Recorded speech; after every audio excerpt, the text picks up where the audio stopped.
moving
colonization has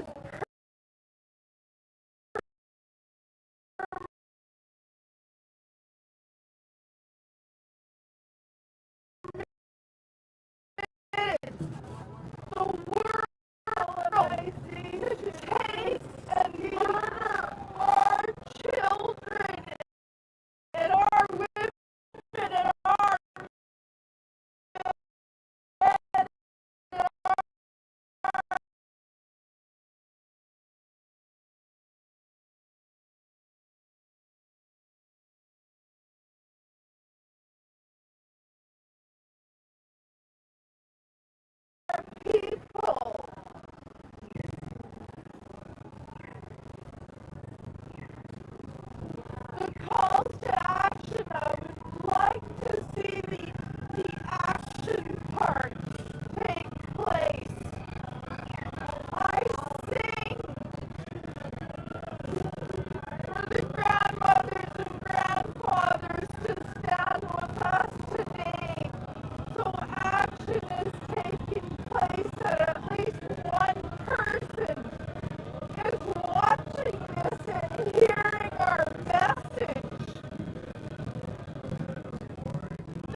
scream and I want to cry, but I can't anymore. I can feel the screaming happening inside of me, and it becomes really overwhelming. But I will continue to do the work that I do, because there is no fucking justice on occupied land. Not for us Indigenous women. And I'm sorry for the words I use. I have the medicine beside me, but I keep thinking about my daughter, the devastation, the lives, how it affected our whole family. I just pray I have the strength, to go back to work. I still do some of the work on the side, but it's not 100% as it used to be. There's no justice for our women. And the media can play with the words and they can do whatever they want. You can cut this and do that. Stop filtering what we're saying to the public and start bringing the real news to it, and stop labeling our women. Because when you do that, that's how people see them. And once they're seen as that, there's not a lot of effort, and there's not a lot of help, and there's not a lot of work put into a woman who is been labeled. And I don't think the media has a right to name our women, as working girls. I don't think the media has a right to print and slander who we are as Indigenous women. I don't think the media has a right not to bring the real news and our real voices out to what is being said. Someone please listen to us. At least one of you have a heart, and you bring the real truth out to what is happening. The media is a powerful tool, and stop labeling our women. They're sacred givers of life. They're to be loved. They're to be protected. You need to know who we are on a different level. You need to know who I am. Who am I? Who is Carol Martin? And just to let you know, I'm not speaking on behalf of the Downtown Eastside Women's Center. I'm speaking on behalf of the community, as I always have. So you guys have all known me as Carol Martin from the Downtown Eastside Women's Center. I am not affiliated, nor am I speaking on behalf of the Women's Center. I'm speaking on behalf of the community. And so the media needs to change their attitude. You need to change what you are putting in the news. You need to let people see us for who we are. Because Canada has spent too much time, money, effort, images, painting an ugly picture of who they want us seen as. That has to stop. My daughter, I want to thank the community for all the prayers, because she survived being on life support. She survived it. But she's having I feel like I still lost my daughter. Even though she's alive, she survived the multiple stabs. And I never in my life thought I would ever get a phone call saying they had a Jane Doe and she was on life support. And I worked down here for over 30 years. Not once did I even dream or even think it would happen to me. But I continued to walk, and I hope the media, I just pray for you guys. Somebody needs to go smudge these media people, because we need the truth out there. We need words. Unfiltered. Need to be seen as human. And we need to be seen as human. You need to know us on a different level. You need to know who we are, not who the government or these organizations or whoever. They spend a lot of money painting a picture of who they wanted you all to see who we are. We're humans. Look at us. You knock us down so many times and we still walk. We walk to support each other. So I hope you all have a good day, all my relations. My name is Carol Martin. Get that right. Thank you very much. Yeah. Good job, Carol. Oh, Niska, your son? Somebody want to smudge them? Good to see you. Oh my Lord. Good to see you. Came to see you. Oh, hi. How are you? Oh my God. Good to see you. Good job.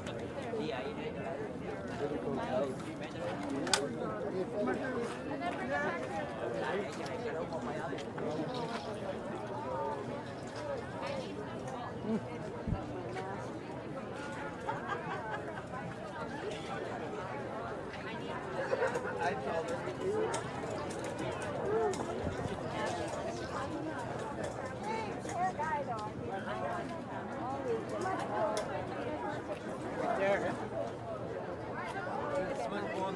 I don't got a smudge bowl. Is that home?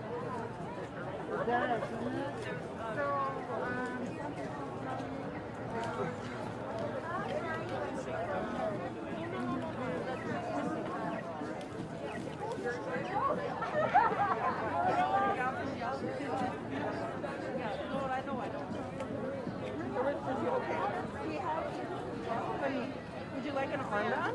Sure. Okay. Hi, Carson. Thank you.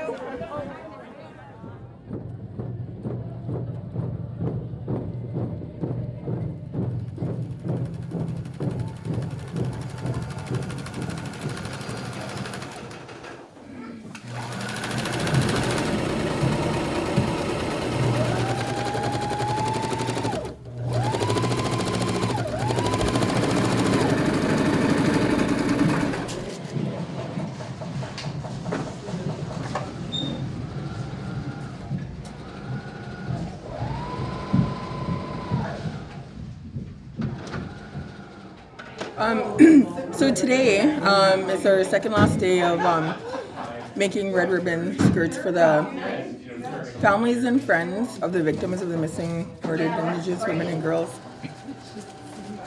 The reason that we're making them is, I guess, to bring the families and friends, like the ones that have lost women that that have been gone missing or have been found murdered, to bring them together, sort of in healing, sort of in their grieving journey, I guess you could say. In my culture, I can only speak for my culture and what I know. Ribbon skirts are ceremonial, and the women as a Cree woman, when you do anything ceremonial, you should be wearing a dress or a skirt. Back in the day, it used to be buffalo hides or deer hides or moose hides, but since that's not an option these days, it's ribbon skirts. And the color red is believed to be the only color that the spirits see or are attracted to, and a lot of the women that have been gone missing or have been murdered, they didn't have their proper ceremonies or protocol done for them when they passed. Like, things that should have been done with their bodies as soon as they left this earth. That didn't happen. So hopefully by doing this, we can kind of make a little bit of a connection for them. And when they see all their loved ones marching with the red skirts, hopefully that will draw them so that they can also march with them. Oh, perfect. You might just even do a place with this. And what I do is just leave it in there, twist it around. So it's easier. Oh my God, I'm just sweating here. And then just sink it down. Yeah, just anyway. And then push on the pedal and then slowly push it forward.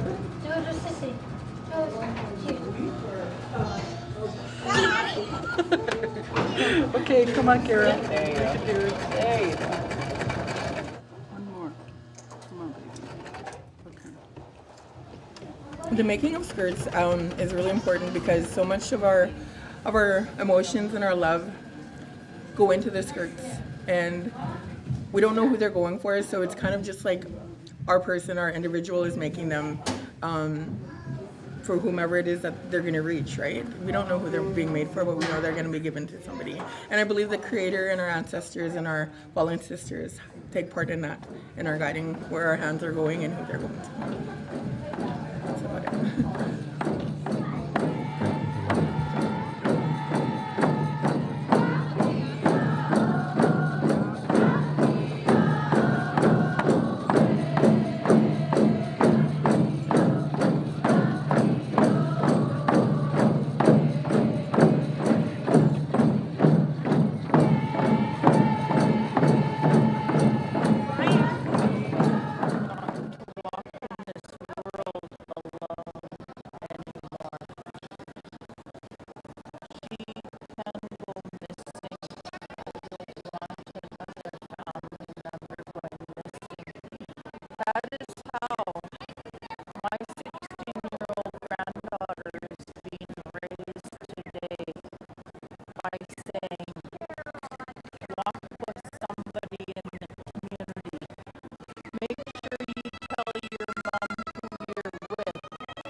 but that's not for today.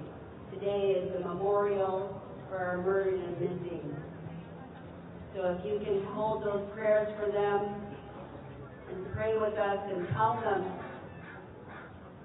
to go home to their families, their ancestors are waiting for them to go home and rest, and the ones that are missing, we're all waiting for them to come home. So I want to thank my grandma Halepola for putting those words. She was one of the strongest women I know. She survived many things. She's standing with us here today. Opium. I'm going to pass to my sister Deanna George.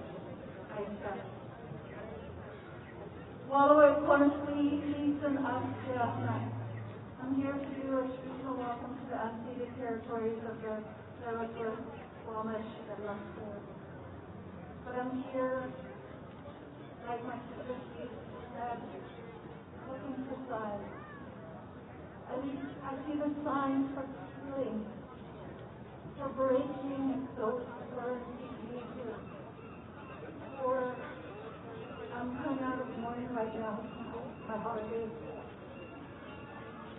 My feelings are really at the surface. So I can relate to how you all are feeling, those mothers, those sisters, those daughters, the unsolved. And I too raise my hand to the committee for keeping this at the forefront, for pushing those boundaries and upholding others for peace and unity. All of us.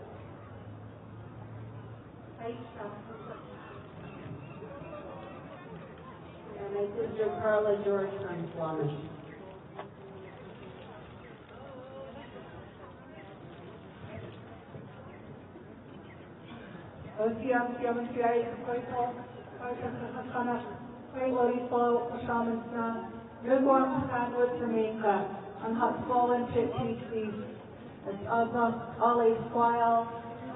Wishing each and every one of you to have a very safe day and to walk amongst on our territories, the Musqueam, Polish, Tsleil-Waututh people. But that's what we wish for each and every one of you, to be safe as you're in our territory. That's an old teaching that we always put upon the people that come and walk on our lands. And you know, I think of all of our, not to go into the whole residential school survivor, but you think about all of our people that have come down here, that are hurting, and have come across this country, that have come from the United States, and this became their home, and they never made it back to their other home, their other lands that they come from. So I especially pray for them, and just really the words that you shared about them going back home to chase young, to their Swahamship, to their ancestors, to the Great Spirit, to chase young. So that's what I ask for today, to have special blessings upon each and every one of you, those that are still hurting and that don't have answers for your loved ones, for those that were not able to speak for themselves. That we stand here today to be that voice for each and every one of you, that we sing our songs, we say our prayers, we share our love, and we stand together in unison during this global pandemic that we're still going through, doing the best that we can do to continue to stand together as one. And I've just asked my relatives to, sing in unison together the Coast Salish national anthem, and I'll let William share a few words perhaps about the family song and where it comes from. Sorry, William, to put you on the spot, but a young fellow here that can share a little bit of his family history in this song. Thank you. The song was originally called the Prayer Song. That's why we chose it for today, to start us off, have that emotion as we walk, all of our sibling sisters, all the ones that are my blood family today. And it's been shared across all Coast Salish territories, and we call it the Coast Salish anthem now.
And now that we have opened the floor, it's our tradition in these territories to open the floor when work is happening. So the host nations have opened the floor now for the family to do their work. So the committee is going to do some work now. They're going to call witnesses to witness today's events. And if I could just explain why we call witnesses. As you know, most of us have an oral history in our cultures. So we call witnesses usually a youth and an elder. Youth can witness what happens today, tell everyone for a long time what they witnessed. An elder would witness and take it on their journey to the ancestors when they go. And other witnesses who are just important to the family to come and be with them for the day and tell everyone. So we didn't write down our history. I just think that's an important thing to acknowledge, that our oral history is valid and important, and we're still carrying on this tradition. So if I can call someone from the committee, Summer, Priscilla, Carol,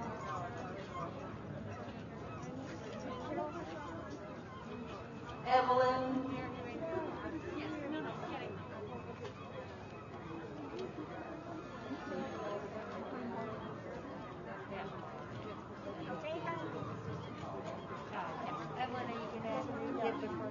Oh, no. Yeah.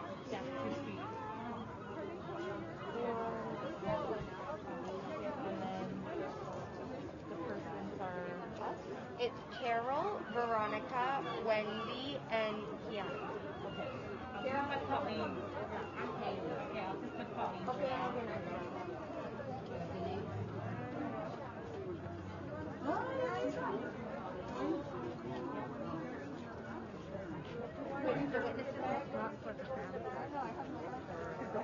My hair in the back. Okay.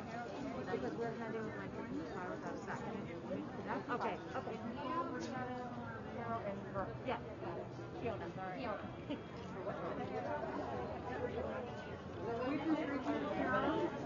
we got it.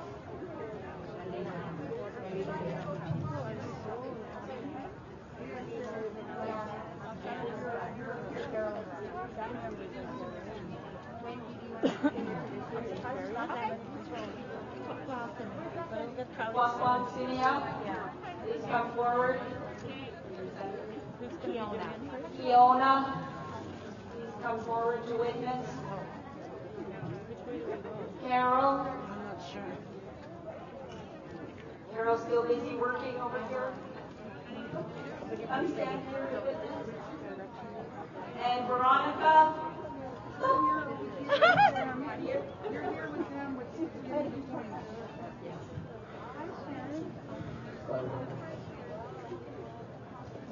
Yes, so the family is now going to give you a token to remember today, to keep that with you today.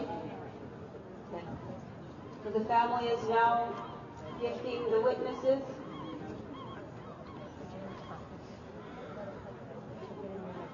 And they'll carry that little gift with them today. So that'll remind them to witness what's happening. We'll spend it all in one place.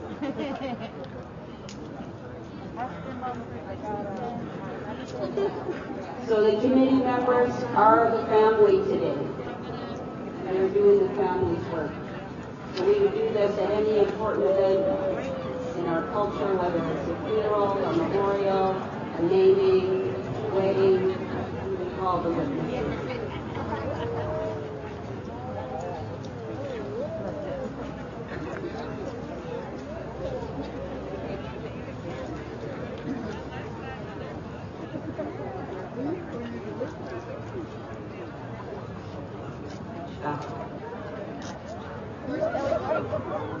So again, I just want to remind the witnesses today, everything you see and hear is very important. And you carry that forward to share with people, with your families, back to your home territory. Sam. Okay, you can begin.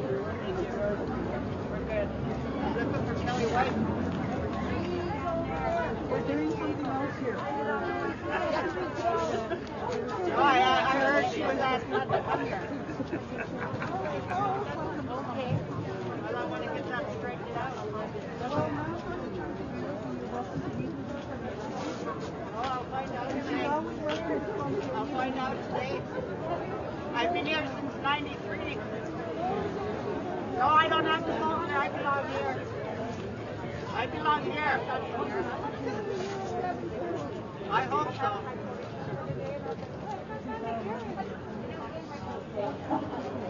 I hope so.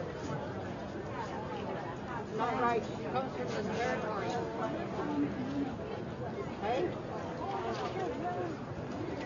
Ladies and gentlemen, other than family members, I'd like to clear this space, please. If you can, everyone here, if you can go by the tents here, please. Thank you.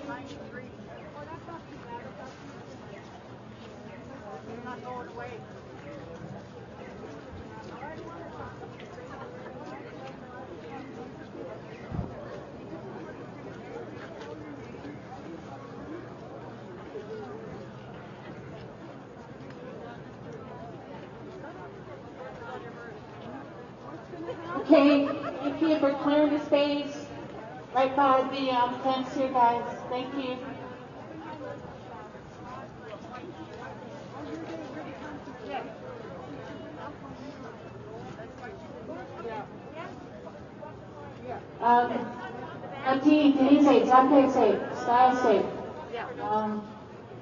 I'm the co-MC along with Carol Martin. I am from the Unceded Territory.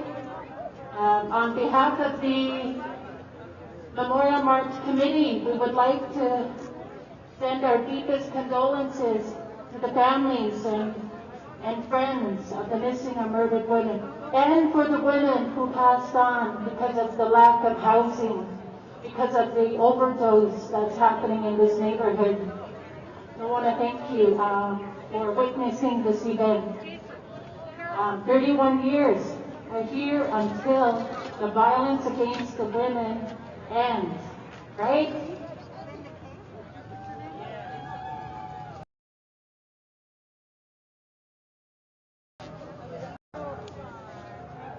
So, I'd like to call our family members.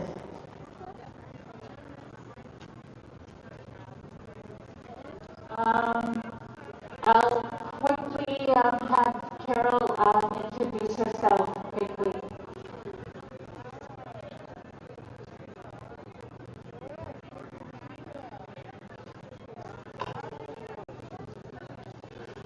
Hi, my name is Carol Martin. I'm here as part of the Feb 14 Memorial March and also part of the community as a member. I'm really honored to be here and to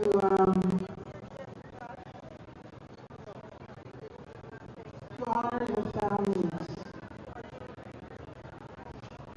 to honor the many years of hurt that you carry, the love that you feel towards your lost loved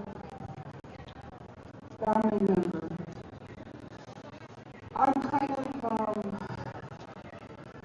trying to hold myself together here. I know I've been touched myself by almost losing one of my daughters. And the justice was not kind. The justice just sent out a sentencing for a guy who almost murdered my daughter. She ended up on life support. And he only knew her as Jane Doe. And he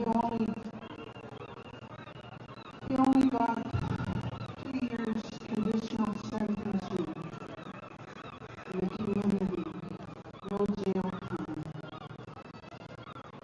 So there is no justice on stolen native land.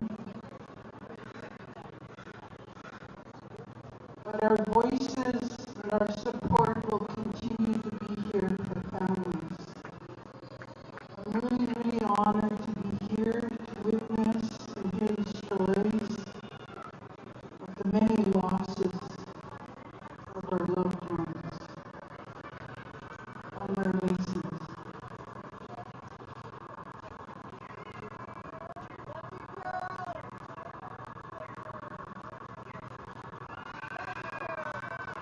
Also, can you let Myrna know when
Stolen women. And we need to continue to bring awareness to this. And so we have our families also as well from Saskatchewan here today for, Ashley Morin and Megan Gallagher and, Krista Fox is going to be walking across the country and she's starting from here to continue to spread awareness. So, I want to share that. And quickly, I really want to give this gift to Lindsay Gallagher. This stick is a walking stick. She's going to walk across the country to continue to spread awareness for her sister who is missing. And we play hockey together, me and your sister, And this stick was prayed for. This stick was, to keep you strong on your journey.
of my son Ben. I don't think that hurt will ever go away, ever.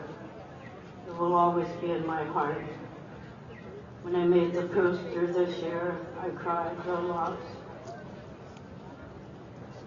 And the guy that murdered her only got 15 months in jail, 2 months off for time served, 2 years in jail. He served 9 months in jail and got out and is walking.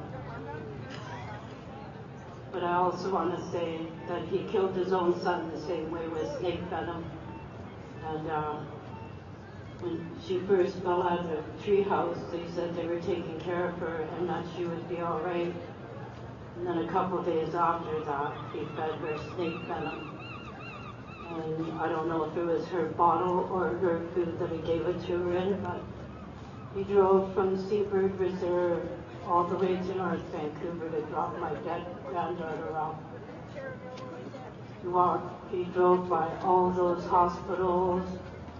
He could have got help anywhere along that drive. My drive was an hour and a half. I don't know how anybody could ever do that to a baby. Take an innocent baby away that, you know, she deserved to grow up and to be whatever she wanted to be, you know.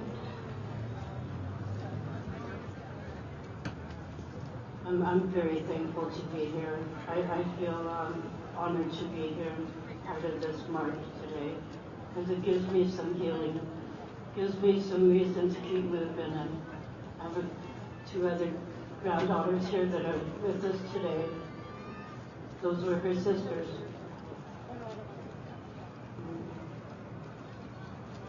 I don't know. Thank you for listening. I'm very thankful that everybody's here today for us. Thank you.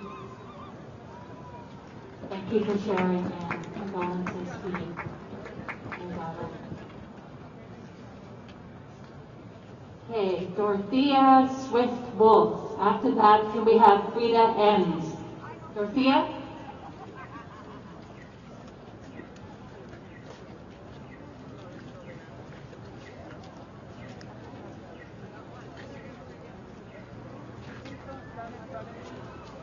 Saying good morning. My name is Dorothea Swift-Wolf, and I am a missing persons liaison. What that means is my job is to support the families that have a missing loved one. I've been walking this journey with my families for 15 years. Watching my families walk this journey of the unknown every waking moment of the day. Because I always say 1 day, 1 minute, 1 moment is too long to be searching and to be waiting. And even when someone is held accountable for taking one of our sisters, one of our loved ones, we still have unanswered questions. Why? What gave you the right to do that to my heart, to my love? And with that said, I wanted to introduce Lindsay to say a few words about her sister. Thank you. Hello, my name is Lindsay Bishop. September 2020, my sister Megan Gallagher went missing. And since then, our family has had a huge hole in it. The worst part is that somebody knows what happens to her. Somebody has answers. And the silence is killing all the families. Many families have people that know the answer to where their missing loved one is, and they just refuse to come forward and bring some relief to the families. I am grateful to be here, and I thank you for letting me speak and have my story up there.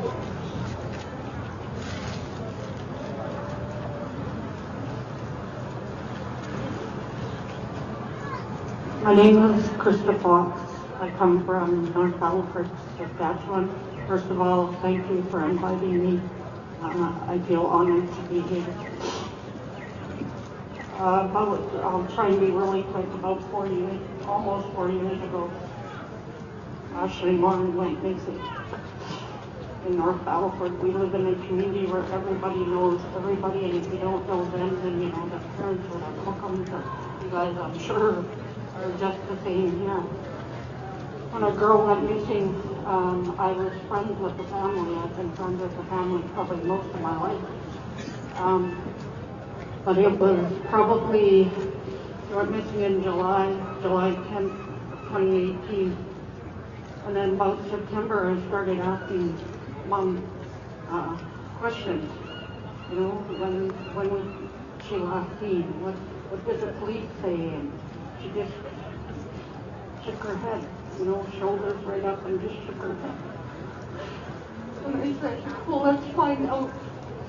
So I started asking questions. I started talking to newspapers. I started gathering the family together. We started doing our own searches. We started bugging people on social media. We started meeting with some of the scariest people I've met in my life. But you get to a point where there's no answers and it doesn't feel like anybody's helping you anymore. So as families, I'm sure you understand that you'll do anything. I work very close with, and I call her Mama Bear. She's adopted me as her girl. So this is my family. And I became part of this MMIW family when I joined Ashley and her family. Never thinking for a minute that I would become part of that family. A year ago, December 9th, my 14-year-old grandson was murdered in Saskatoon in a senseless gang act of some kind where they used the youngest kid and threw him in the house. I agree, I heard that grandma talking earlier. And I know that feeling. And that hurt will never go away. And I just feel like nobody's listening. Nobody cares about my Mikey. Nobody cares about Ashley except us. So I decided that at 53 years old, I was going to go and walk across Canada and hope to hell somebody listens to us. You know, I'm not going to get political, but the recommendations are not working. They're not following through on them. Nobody's listening. So today, I just want every single one of you, if I could go around and talk to everybody, I would. Because I want you to know I'm listening. And I'm taking every one of those concerns with me all across Canada, along with Lindsay and Mama Diane. And I'll make sure somebody listens to us. Hi, thank you.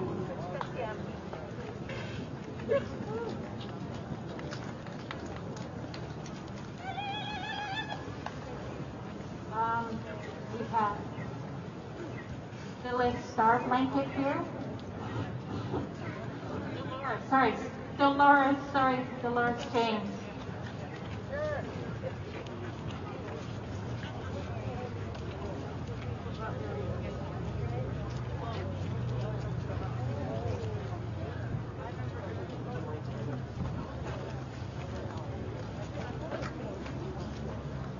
Good afternoon, everybody. I'm a residential school survivor, and today is the first time I've ever been here. And I'm wishing you all a very happy Valentine's today, and to all the children here. My heart goes out to all the ones that have lost their loved ones. And I know we all have lost a lot. It's been really hard for our First Nations because sometimes we have a hard time getting together and talking about things that have happened over the years. And I also gotta let you know, this street used to be my stomping grounds at one time. And I've seen a lot. Very, very proud to be here to let you know. And my heart goes out to all you that have lost a lot. And I also have lost a lot as well. So with that, my hands go up to you. Thank you.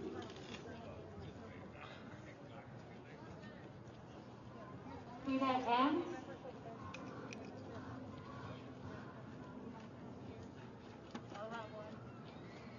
Just wanted to inform the families here that we're doing live stream, so if you're okay with that, thank you. Rita?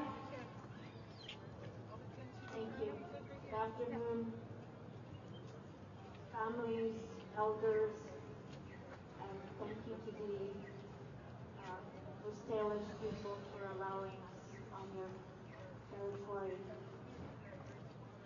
I'm here representing my niece, Shaylana Brown Lewis, who's been missing now for almost 2 years. Her mom hoped to be here today, Monica Brown, but she wasn't able to make it.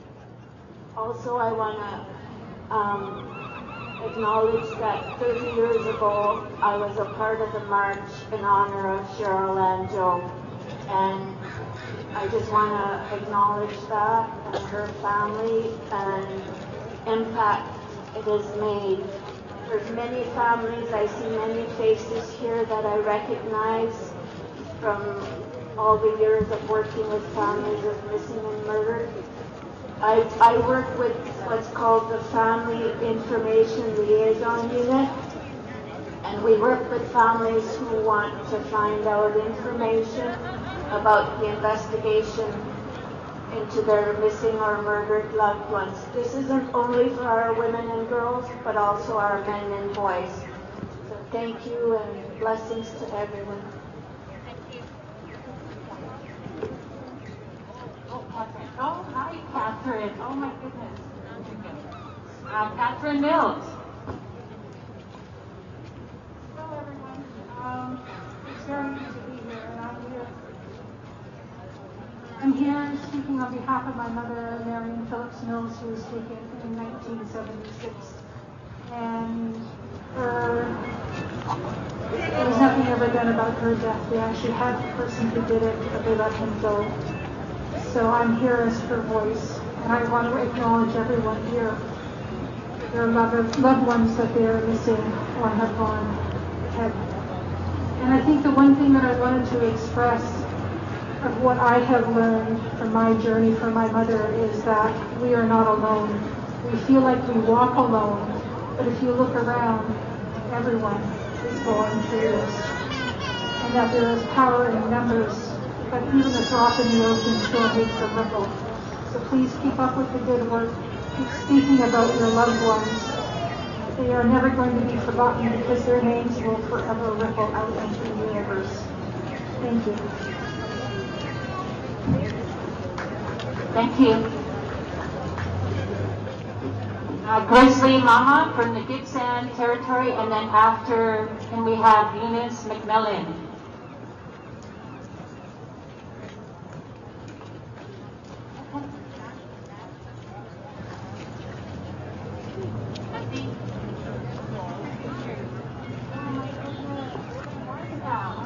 Oh my goodness, my fellow Wet'suwet'en members.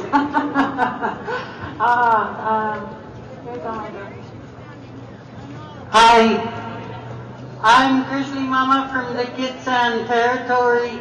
I was taken away from my family at 4 years old. They put me in foster home, and my grandmother and my grandfather are hereditary chief, and they were fighting for me against the government. They said my parents were looking after me because I got TB at 2 years old from Alcan and Kenny Dam.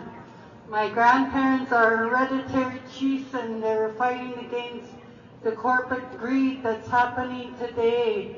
Over 57 years ago, I was with my grandmother and my grandfather, my sister, and this judge that didn't like us as frontline protector, water protector, land protector, and they hit us head-on collision. My grandmother died 50. I was 7 years old, so 53 years ago. And then he ended up to be a judge, Judge Ramsey. After I met him in foster care, that he took us and made us to be into child porn. Later on, when I was 12, running away from foster homes, I met Judge Ramsey again, and he was doing sex trafficking. There was 8 of us that ran away at that time. I'm the only one alive from the 8 of us. I started looking into the government corruption that was happening in Turtle Island against our people that stand up for water, land, and air. And that's all we want is clean air and water and land for our medicines, for our healing from our trauma that we've been going through for over 500 years. The genocide that's been going on to the matriarch, like I am. I stand in front of corporate greed in our territory, and they attack me all the time, all the time. My grandma told me to never forget who I am and where I come from. And today I stand here in honor of my grandmother's death 53 years ago. I cannot forget. And my daughter, my sister, her 2 daughters got missing on MMIW. There's statistics now. My 2 nieces, my sister can't make it because she just can't talk about it right now. Like her daughter went murdered on June 4th on Chantal Moore's anniversary of her death, and then it was my niece, and she still can't talk about it. And I'm honored to be brought here by the Native Women Association of Nova Scotia, and there's about 10 other people that donated because I have to hitchhike around to get where I want to go because of the corruption of the ban office that's run by the government. And I'm very strong. I can't give up. I can't give up on my sisters. She just trying to live a normal life. My friend, sister of MMIW, I'm very honored to be here. Thank you. Howdy. An honor to be on the unceded territory of the Coast Salish. I'm Wesley Mitchell. I'm with Simpkin, Sayou Beaver Clan. I'm here to honor Jessica Patrick, who was murdered in October of 2018 in Smithers, BC. Again, the 2 gentlemen were taken into custody and let go. Today we still have no justice for Jessica. I'm here to honor my brother Garrett Mitchell and my niece Alea Mitchell. I'm also here to honor with my auntie Virginia DeWitt. Her sister Frances Brown went missing in 2018, mushroom picking in Smithers, and there's absolutely no clues, no traces, or nothing. The gentleman she was with has passed on, so I'm here for open prayers. I'm here for the unity. I'm here to stand as an Indigenous man. 2017, I was here on the streets. Today, I'm here to stand proud, and in the name of the missing and murdered Indigenous women, Two-Spirited, and the men. I love you all my relations. Eunice McMillan, and then Leanne Ward. Eunice is one of our elders here who's been participating in the march for quite a long time. My name is Eunice McMillan. I've been leading the Murdered and Missing Women's March for 31 years now.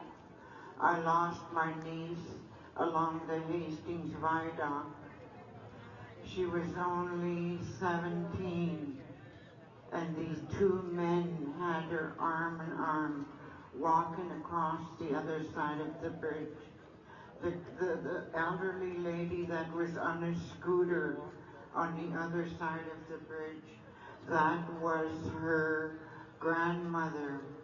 That was her grandmother from the Nass. Her dad is Samuel Gray. And Gwen Nelson is the one that recognized what was happening with my niece. They dragged her along the viaduct. They brought her to a place on Pandora. My sister couldn't identify her because she had a heart condition. So they asked me to identify my niece. Since then, I've been with the Missing Women's March, and my heart goes out to every family here. Thank you for having me. Thank you, Eunice. Leanne Ward and Loretta John.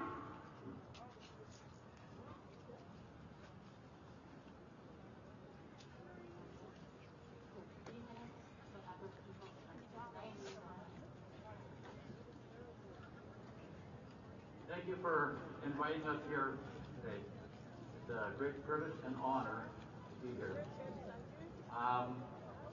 I'm here on behalf of my daughter that's gone missing. 5 years, it'll be 5 years in September. She went missing, got no clues.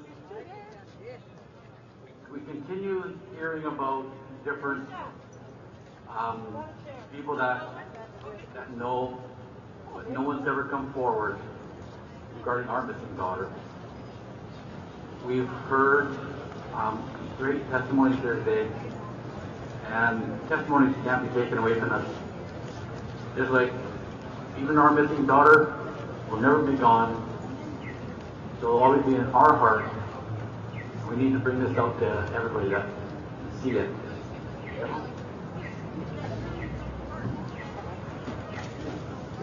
Good morning, I'm Leanne Ward.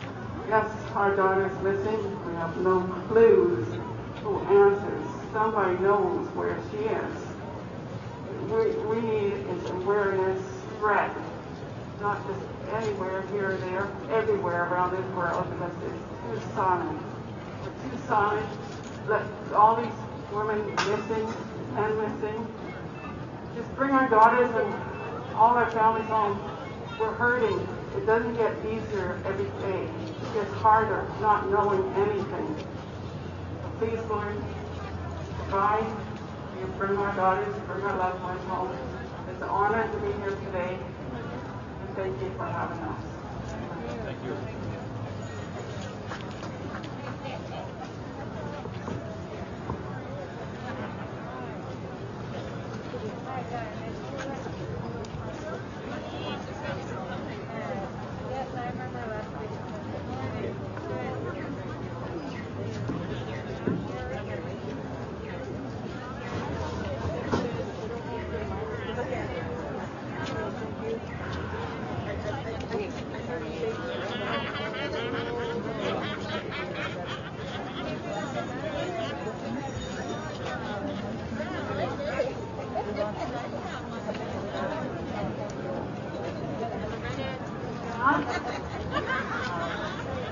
Thank you, relatives, for allowing me to be on the Coast Salish territory as a visitor.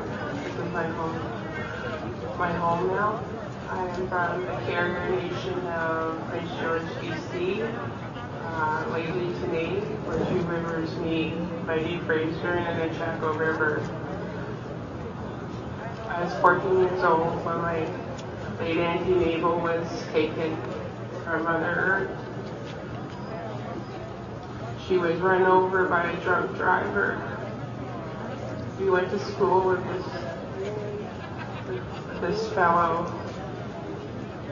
My white privilege took its toll. He got 3 months for taking my auntie's life.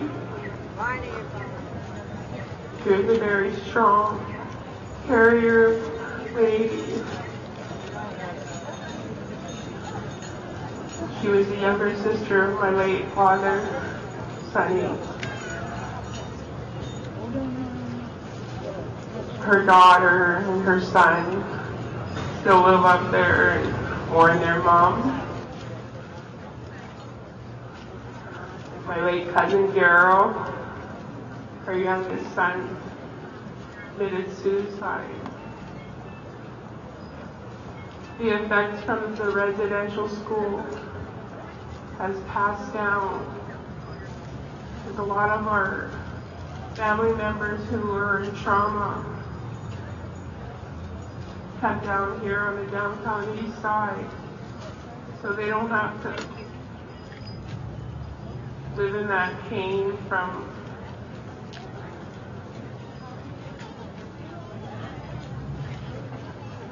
what happened to our grandparents and our parents in residential school. My sister-in-law Brenda is part of the murdered and missing living in Prince George.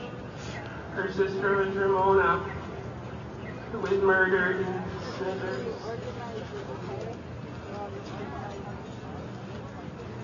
The history of our people is a broken trail of tears. So when we come back and we have these medicine songs, it helps our ancestors to hear our relatives here on Mother Earth. They carry our tears for us. And when we lose loved ones unexpectedly, since December 2004, people have OD'd. They say the drug spirit takes away from so many people, from families, our families. I have a daughter here on the Downtown Eastside.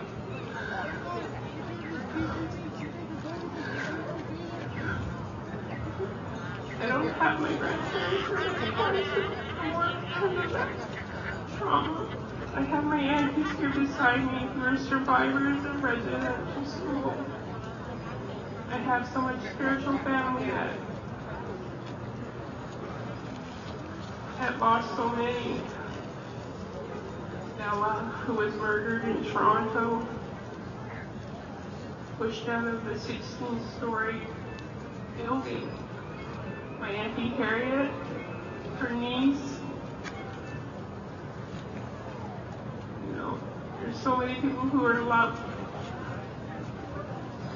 I just keep praying for my grandchildren and my daughter's kids. The 60 scoop. Poor families again. This government thinks that giving this little bit of money and yet so many people just are lost on the streets. I just ask for prayers for my cousin Patsy and Larry.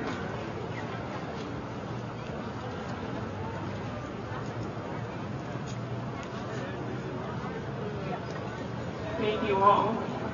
Thank you, all my relations.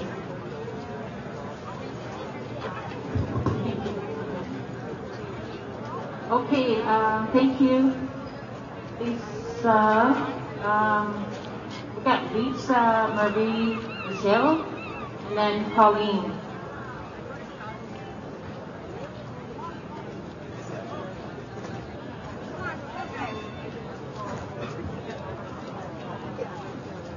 Lisa, and then after Pauline. Yeah, a few minutes, please. After her. Okay, so Hello, my name is Lisa Marie Gisley. I am Nishka, and I just would like to share a poem that I wrote in my mother's perspective. She spent many years in the Downtown Eastside, and many of these women were her family. So, thank you. Dear Diary, February 23rd, 1998, our same routine. We met again for lunch at the Ovaltine. What did we get? I can't remember. It almost seems like a dream. After we ate, we went our separate ways. Me in stilettos, you on roller skates. Wasn't it such a beautiful day, but nothing compared to what you always portray. Because you're still gorgeous in the heaviest of rains. As you turned off Hastings onto Princess Street, my heart was so full, but was soon to deplete. Dear Diary, February 24th, 1998. I go to the Ovaltine and wait. Do not worry, I have saved you a plate, but you didn't show up. I sure hope that you are safe. I bet you're just busy with some sort of delay, or you just need a moment for a little escape.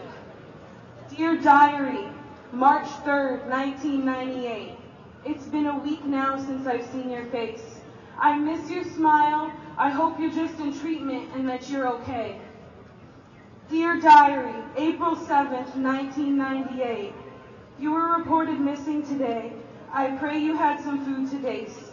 I still haven't seen you in 44 days. Please call me soon. I'm really afraid. Dear Diary, August 4th, 2002. I left the street and I got clean. I have a daughter now. She is 3. Everything I did because of you back in February 1992. We started the march together. Never did I think I would be marching for you. Our last goodbye came far too soon. Dear Diary, February 14th, 2022. Now it's been 24 years. Still daily I think about you. If you were still here, I know you'd march too. We remember our sisters and remember their spirit. We sing the Woman's Warrior song. I know that you can hear it. Sometimes I reminisce in our era. I'll never forget you. Her name is Sarah.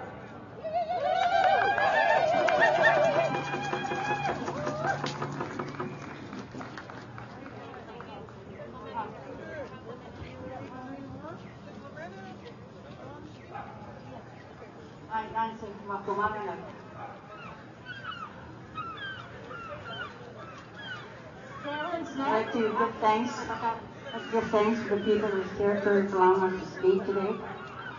My name is Pauline Johnson. My Indian name is School Fishwoman. And these are my daughter. This is my daughter, and this is my granddaughter. My son and my nephew over here.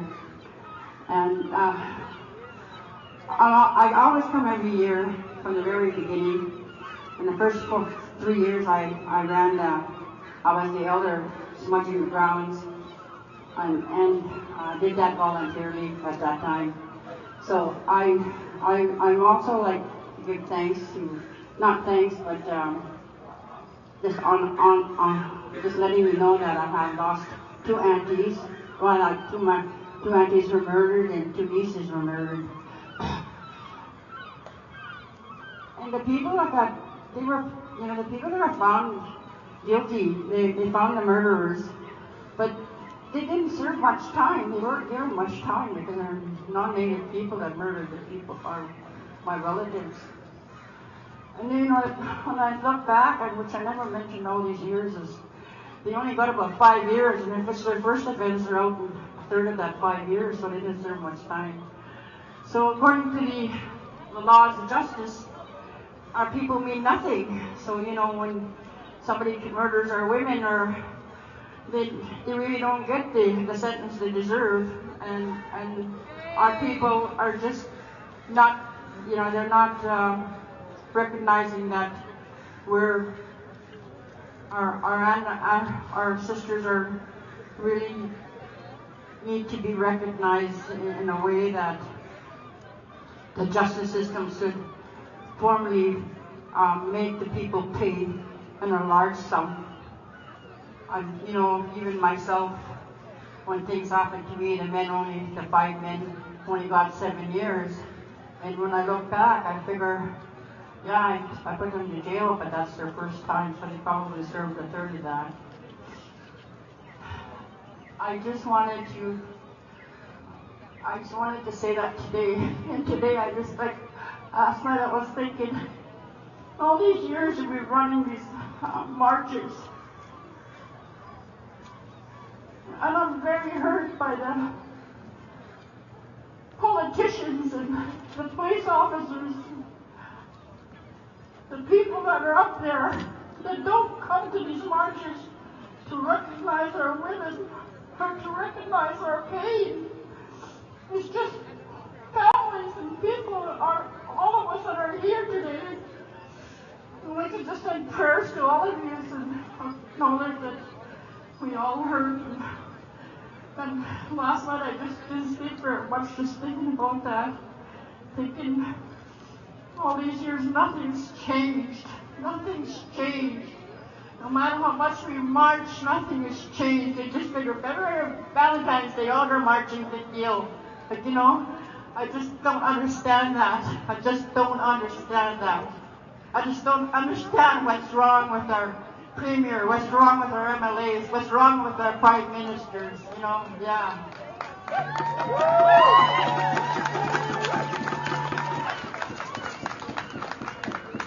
I'll just talk quickly. I just acknowledge the unceded Coast Salish land that we're on, and that we get the opportunity to be here in the city, and we get to march, we get to say our prayers out here today, and I'm just grateful that my kuka, my grandmother here, has always brought me to these since I was young. I suffered on these streets for many years too, and I'm just grateful that I survived and I'm alive today, and I'm here to do my prayers with you guys. Hi. Hi, Nanaskamonia, Miss Timsku. My name is Horsewoman. I walked these streets for 30 years, and I'm 11 years clean.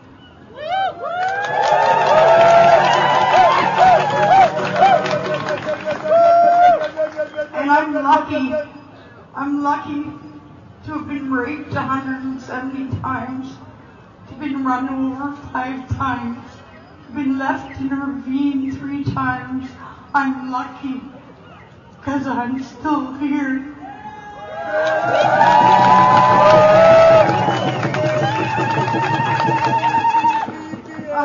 But I wasn't lucky enough to watch my son commit suicide. You know, I want to also send condolences to the murdered and missing boys and men. Our people are not expendable. Our people matter. There's something wrong with our society when it doesn't look at us as human beings. We're human. We're not savages.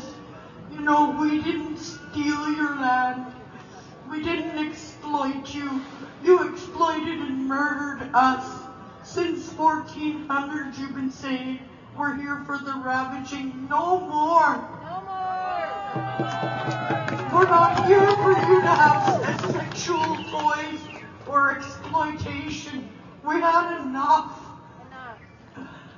I'm worried about the no protesting, because what if they say we can't march no more?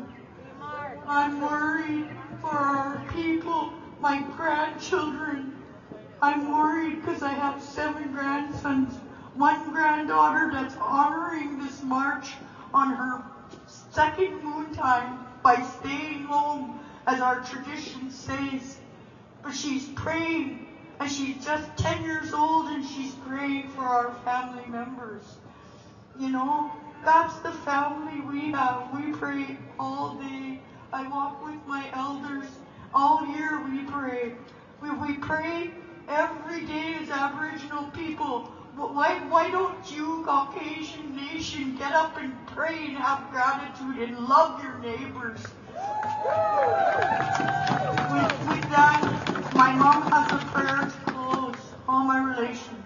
And I'll just have a couple minutes. I'm just going to click. I just wanted to pray usually with the end of the song. Today I just wanted to pray for everybody. Noktawi na no mau chitawi mau. Gekaksi watsi petona smalina. We are here to Tika nokta geka matausi. We could go yak. Creator of all creations, we ask you to bless us, to hear our words, to hear our voices, to bless our people that have gone to the other side, and those that have been murdered, including the boys and girls, both females and males, Creator, at this time. We pray that you look after their spirits at this time as well, those that haven't been found as well, Creator. We just ask for your kindness of prayer and hold our people in a good place.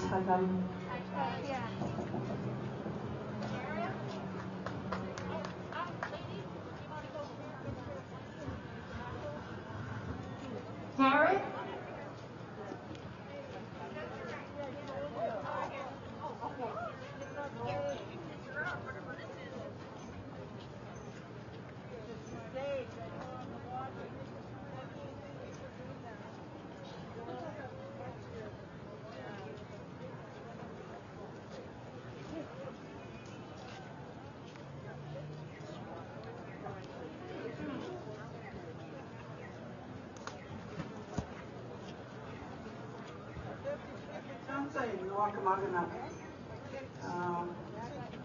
Chacos, Mexica, son from Ferguson, Normandia. I'm Avery Cree from Northern Alberta, and I've been in BC now since 1979. This is kind of my second home. While I was living here, I had the honor of raising my baby sister, Roberta Ferguson. She lived with me for 6 years. And then she went on a camping trip in Cultus Lake with my daughter to celebrate their summer of working as teenagers. And it was there in Cultus Lake that she was taken. And to this day, we still have not found her body. But there have been, Terry Arnold was accused of taking her along with another guy. And so Terry Arnold was released in 2002. And then he moved to Victoria and he committed suicide in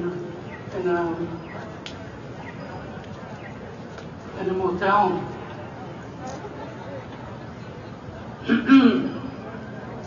I've been involved for about 7-8 years. I was so stuck in my own pain and grief, I didn't even know that there was this march that was happening. And finally got out of myself and joined, even got to help make ribbon skirts. It was my way of letting go of my grieving, because I know my sister is in a good place. And probably all of our ancestors that are missing are here with us. And we thank them for coming to support us while we still do our grieving. This is the first time that most of my family should be here. My daughter's coming, my other granddaughter, and my son. And so I'm very honored that they are coming to support us in this march today. And I was hoping, praying that when they had all the floods, that bodies would be found, and that maybe my sister would have been found. And it's been a long, long time. So it's still hard for us to let it go, because we still haven't found the body to bury her. And so we just keep praying that one day she will be found. That all of us, all of our women, men, and children will be found that have been taken. All my relations.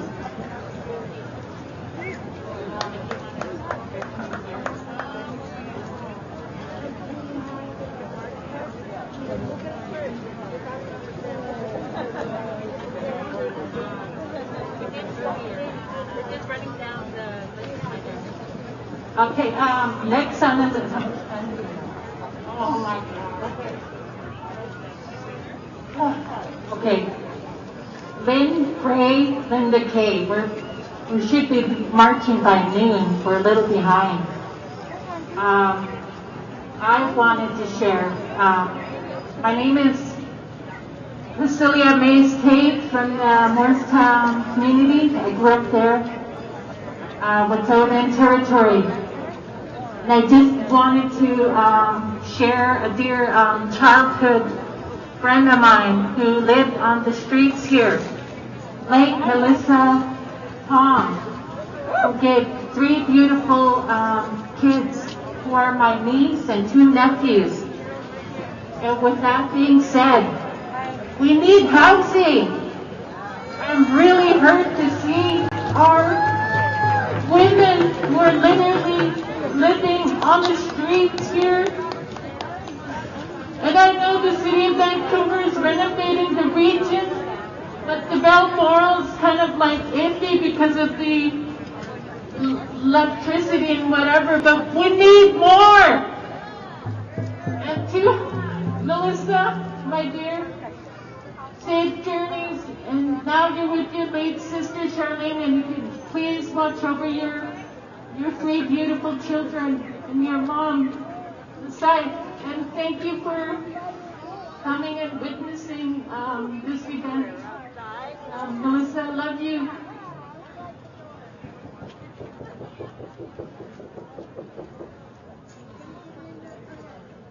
Good morning, everyone. My name is Linda K. Peters. I come from the KCWA family in Saskatchewan, but I've been living in British Columbia since '65. I've been doing presentations for murdered and missing Indigenous women for 4 or 5 years. I try to speak wherever I can because I think it's important that we share the crisis that our women are going through. I'd like to share 2 stories, one about my niece and one about my mom. My niece, her name is Shawnee Inyali. I have a picture of her here. She went missing in July 2018 from Hope, BC. We didn't know she was gone because she lived on the street by choice. But we went looking for her one time and we noticed we couldn't find her. She had lost a sister, so we were trying to find her to let her know. We looked everywhere. We went through all of the homeless camps in the local area, in Hope and Mission, Chilliwack, and Abbotsford. We asked the authorities for help. We did get a bit of help from the RCMP, but it seemed like it was us, the family, that was gathering all the information and doing all the searches. We asked for help from the Hope Search and Rescue. Come and help us. They turned us down.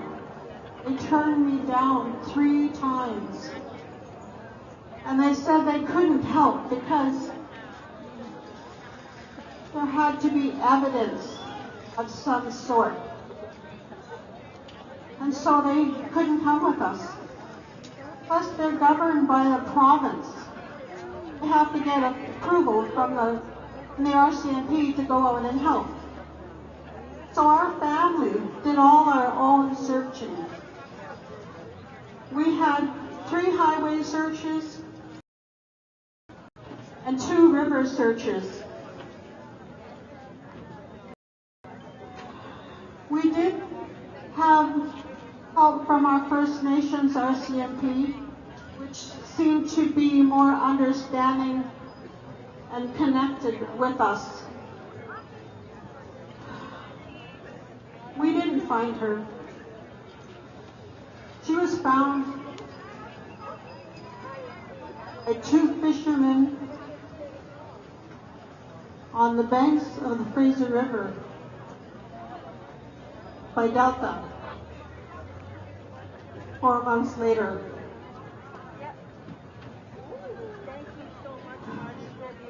So to this day, we don't really know what happened to her.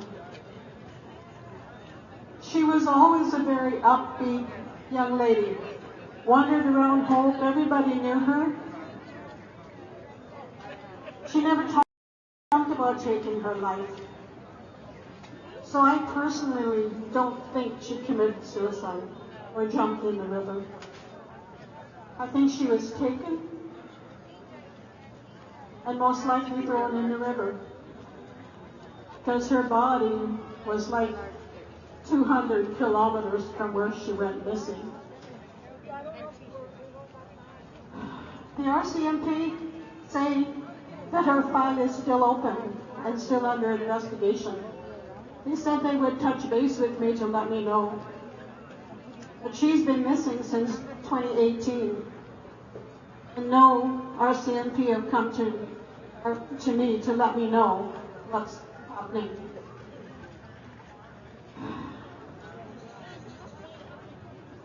I try to share this story. I also share a story about my mom. And this was in the mid-1950s. My mom and dad had went out for the evening and they got separated from each other. This was in a northern community. I was born in northern Ontario. It was common for the local miners to be driving up in town looking for Indigenous women. We lived in a mining community, had 6 functioning mines, so they drove up and down looking for Indigenous women. My mom was walking home by herself. They seen her and drove her into their car. And they drove her to an isolated area where she was gang raped and beaten unconscious with a tire iron and thrown in the bush like a piece of garbage. Nothing ever happened to those men. It wasn't reported. My mom didn't report it because there was no trust in the police. And there's still no trust in the police. And I share both of these stories because it was happening in the late 1950s.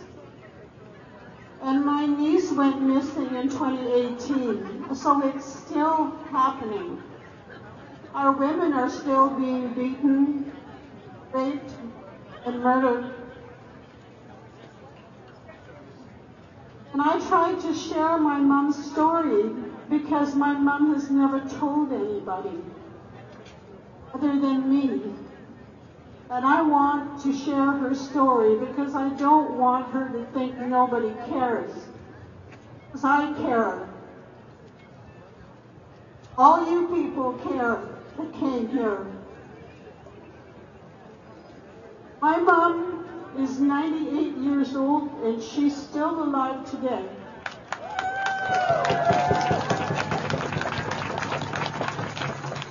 Well, they didn't kill my mom.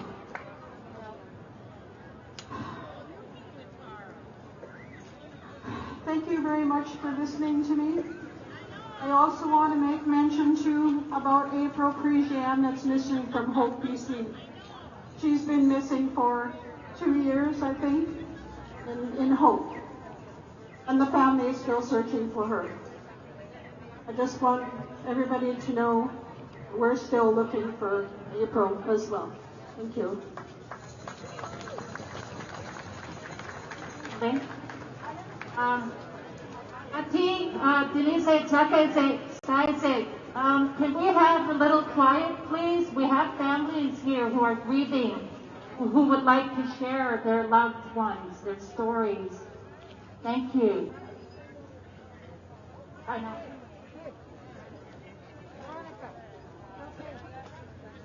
Good afternoon, everyone.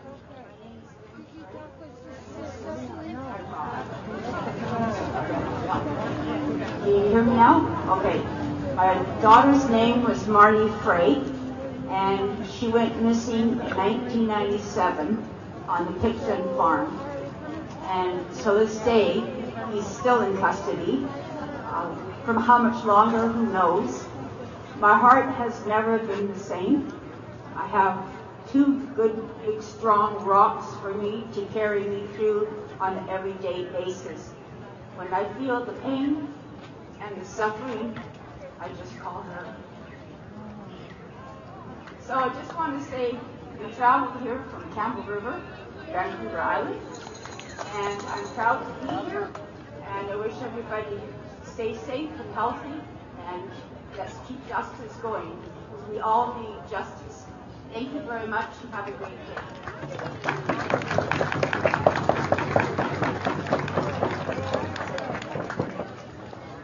Okay, thank you, Lynn. Melissa News. Then after that, Brock Spence, then Marlene Jack. Thank you for your attention, ladies and gentlemen, for this important cause. Linda Kay. We have Linda Kay. Melissa News.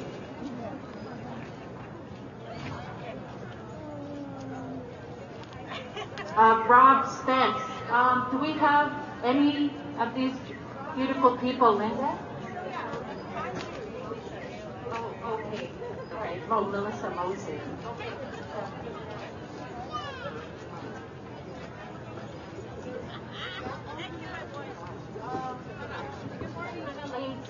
Hello. Hello, everybody. My name is Melissa Moses. I'm the women's representative for the Union of BC Indian Chiefs. At first, I'm here as a family member who's lost two cousins. One that was very close to me, named Cherish Oppenheim. She was kidnapped, raped, and murdered. She was 16 and I was 15 at the time. I remember where the RCMP didn't want our family to be searching, but we did it anyways. We gathered together 5 nations in the Nicola Valley and we set up our own search and rescue. They were either going to work with us or they were going to work against us. So it took 2 weeks before we found her. And next to her, when they found her, was a baby fawn. And she's made a huge impact in the Nicola Valley. Her mom, Shelley Oppenheim Lissard, is the First Nations principal for School District 58. And we've been working together to get programs up for our youth in the kindergarten to grade 12 to help them understand the risks for our Indigenous youth with our Indigenous perspective. My other cousin, Monica Jack, disappeared at age 12 in 1978. She was missing for 15 years before they found her remains, and it took 40 years before we got justice. And just a few weeks ago, her murderer is trying to appeal his time. He's done this to women before. He's attacked and sexually assaulted, but they didn't use his past actions as evidence in the court system. He knows the court system, and he's challenging it. So we do not want Monica Jack's murderer to get out. We want him to do his time, and I want everybody here to know that we're supporting Madeline Lanero and her family.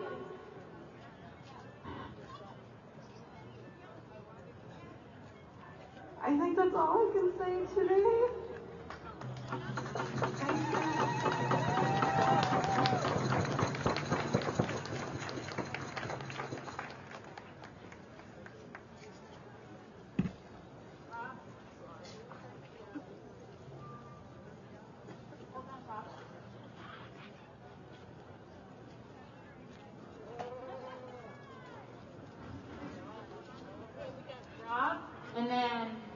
Marlene Jack.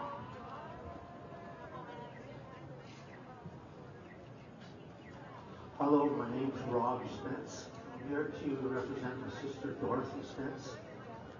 We're from Sandy Bay, Manitoba. She's been missing since 1995. The last time I saw her. The last location I seen her was East Vancouver near Lakewood in Pandora. I miss her and appreciate everybody being here and standing strong together. I apologize I haven't been in here. I haven't been to this meeting in years. The last time I did the speech was in the Carnegie Center. And I really appreciate being here. I really appreciate being here this year. And I wanted to go, but I had a day off today to honor her, and I really appreciate everybody that is here. And I thank you for all the gifts. Stay strong. And I miss her, and I know you all miss your family as well.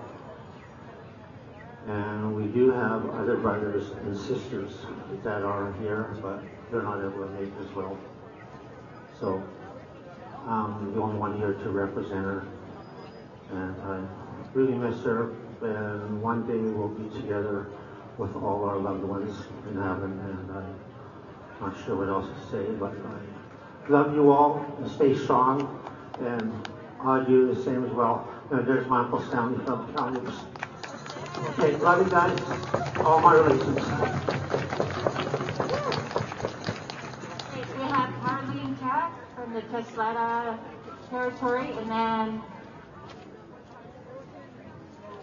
Rose, yep. And that's our last speaker. Where's the young lady?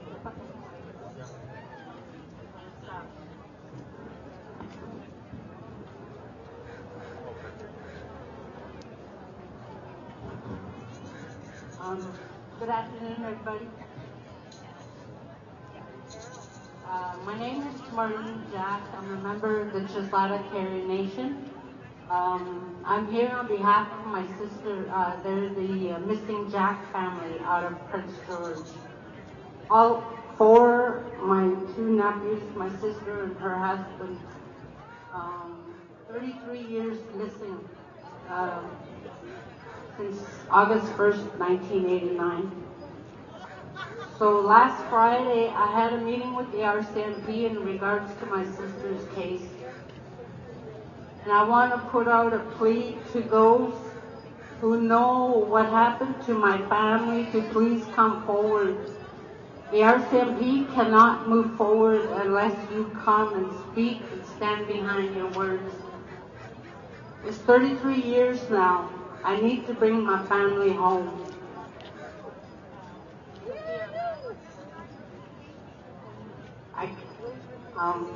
A lot of birthdays, a lot of Christmas celebrations we missed with our families. We have a lot of our missing women, a lot of them murdered. I just recently lost my niece to the domestic violence. She passed away yesterday.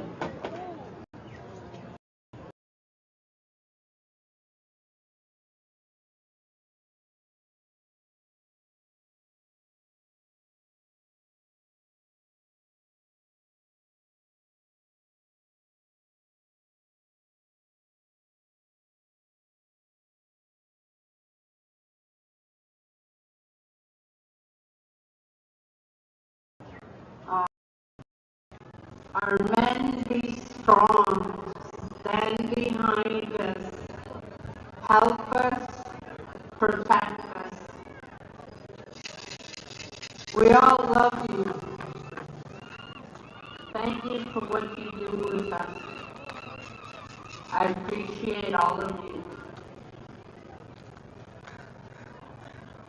And to our missing men, missing and murdered, they deserve justice just as much as the women do.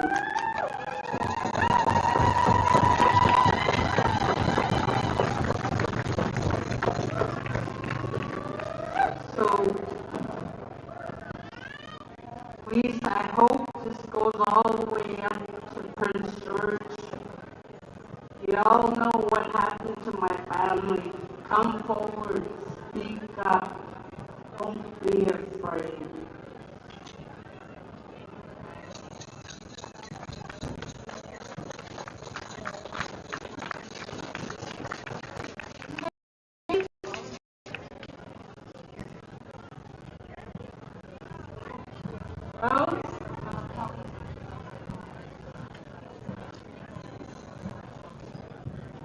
Hello, my name is Paulina Smith, and I come from the Tsimshian Haida Nation. I'm standing here with my cousin Jody.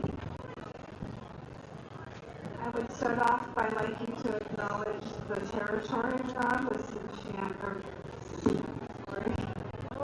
Muslim and the slavery.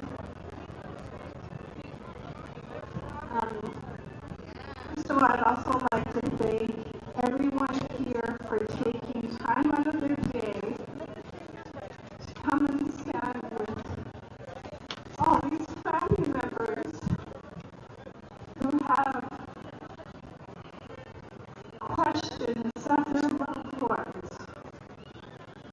There's too many girls, women, sisters, grandmothers who are missing. My grandmother was murdered in the Balmoral Hotel in the early 1960s. I have a cousin, Michelle Gurney, who went missing in the early 1990s. And I have my niece, Shaylana Brown, who went missing in March of 2020. This needs to stop. We need answers. We need action. And to all the families who have questions, my heart goes out to you. And we have a word, Hagilan.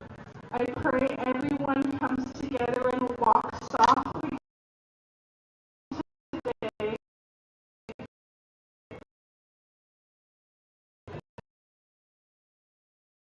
That we're able to come together and hold each other up.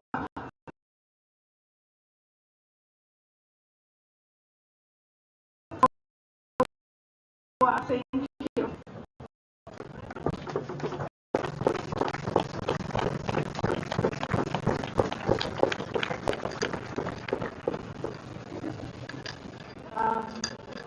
Say to all of our family and friends who shared their stories, who are grieving.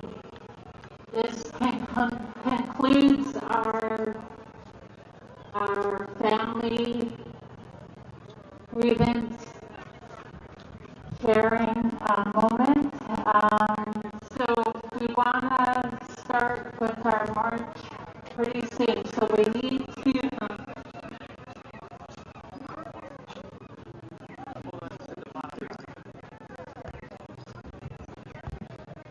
I want to thank the families for all sharing, for us witnessing and listening. It's my first time being still while training or listening. And I'm very honored to have heard your voices. Don't worry,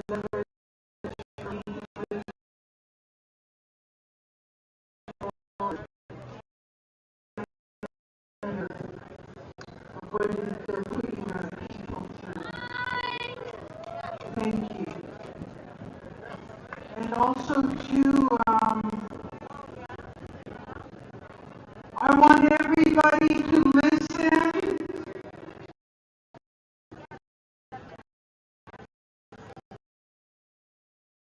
We've had a lot of losses in the community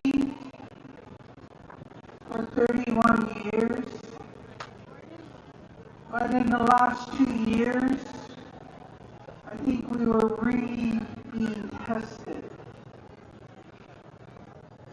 And as we were silently isolated, we lost a lot of people in the community. So I want everybody to not talk, not go be on your phone. I know you haven't seen people for a long time. This is what a place to be. Beautiful, strong spirits. But I want complete silence as we have a moment of silence for all the women that we've lost, and all the women that continue to struggle. So let's have a moment of silence, please.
I was in a sweat lodge about 29 years ago,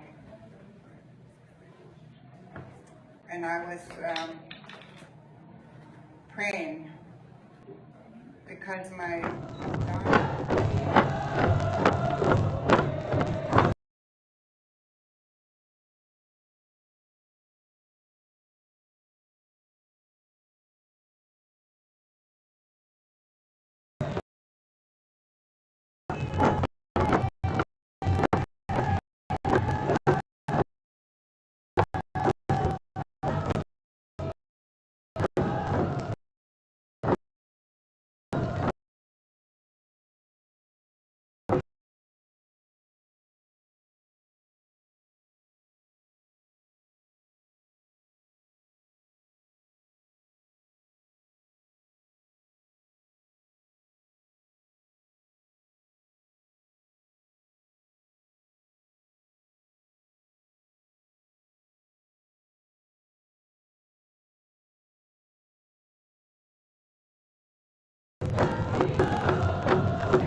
I was in a sweat lodge about 29 years ago, and I was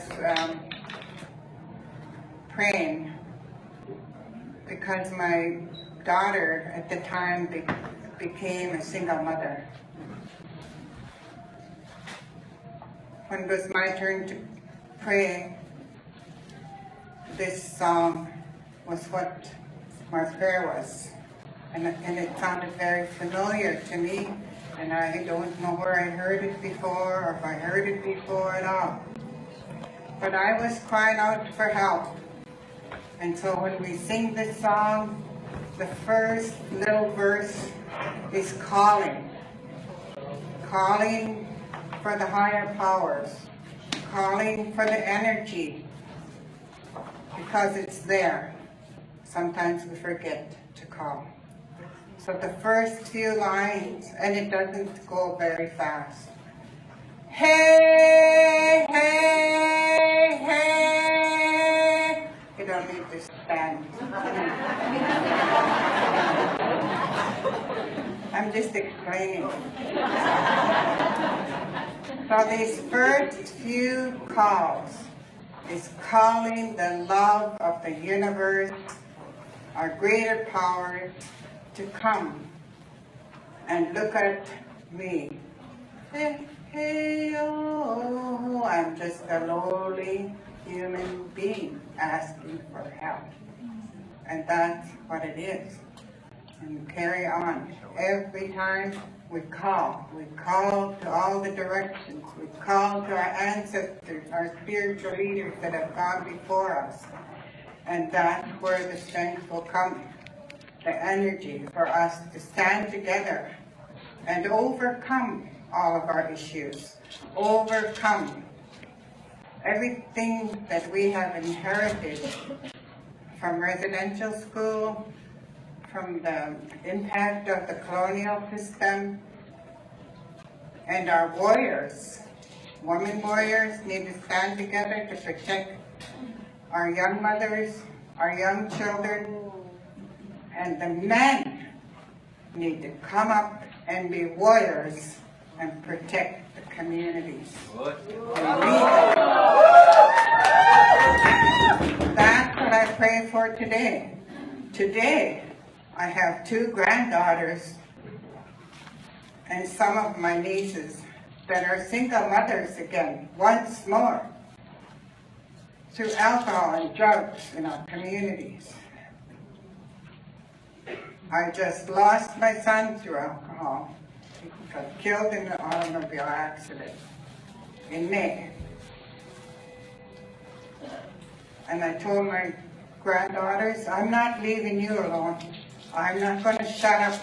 I'm going to come and make sure that you look after your little ones, my great-grandchildren. I have 19 great-grandchildren, and that's a lot of work to make sure they're all going to be well looked after. So I'm marching today for that balance of life and peace for the younger generations. When we talk about the 7 generations, it's time for our drums, time for each and every one of us to find our own song that will bring that energy and peace and love to ourselves and to those around us. Because if you radiate that love and peace, it's going to impact others. And the angels will be there to protect you from the vicious people that are around. And they'll eventually respect you. I thank you. And I'm going to try my best to march behind the elderly ladies that are throwing the flowers. I'm going to be 80 this year, but I'm certainly going to try my best.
Go down to Gonzales.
over 5,000 people marched to honor women who have died as a result of violence or who have gone missing in the downtown east side of Vancouver.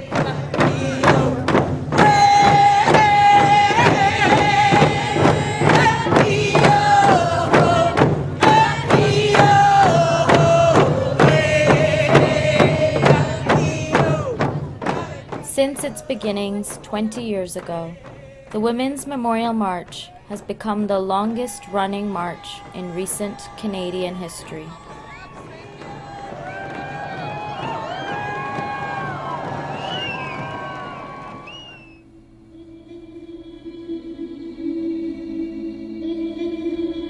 The march began in 1991 when a woman was found murdered on Powell Street.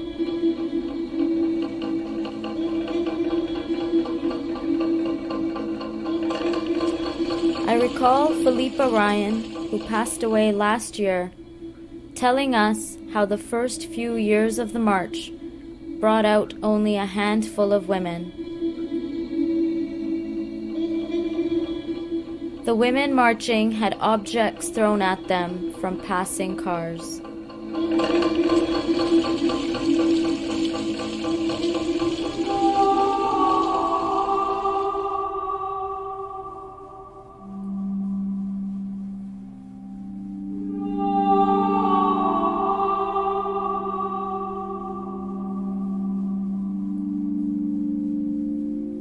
Women began disappearing from Vancouver's downtown east side as early as the 1970s, but community members raising the alarm were ignored by the police and officials.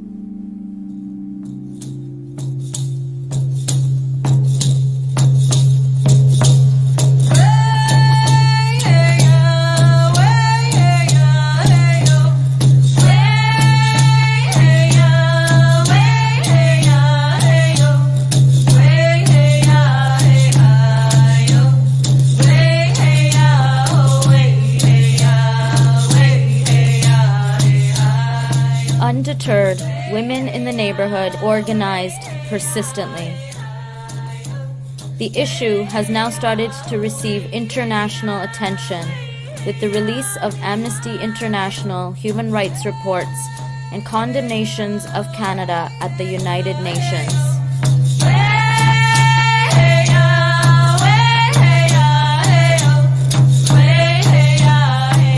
My Indian name is Shining Eagle Woman, and we've seen eagles up there, and those are our ancestors and our sisters letting us know. They know what we're doing down here for them in this world.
those rascals, and they're going to talk to us in the committee about what they've done. I don't accept it. I went there to find out what was going on, and that fucking thing.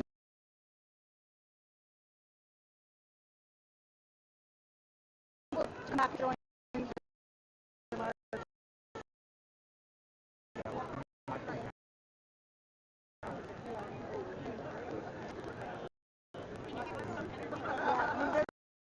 We've got to keep our. We got to keep the march. Thank you.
Mask on.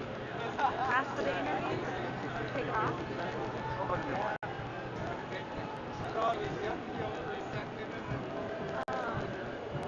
So, like, what makes the march, like, significant for you? This is how we're raising our Indian voices on the awareness of missing, murdered Indigenous men and girls, especially our men and boys.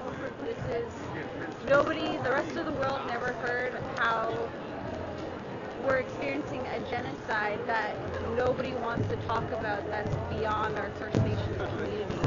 So being able to raise our voices now is one of the most powerful things that we can do right now. What outcomes do you hope to get from the marches? Is that we get our government to actually listening to the genocide that's happening to our people and not just brushing it under the rug like it's a dirty secret.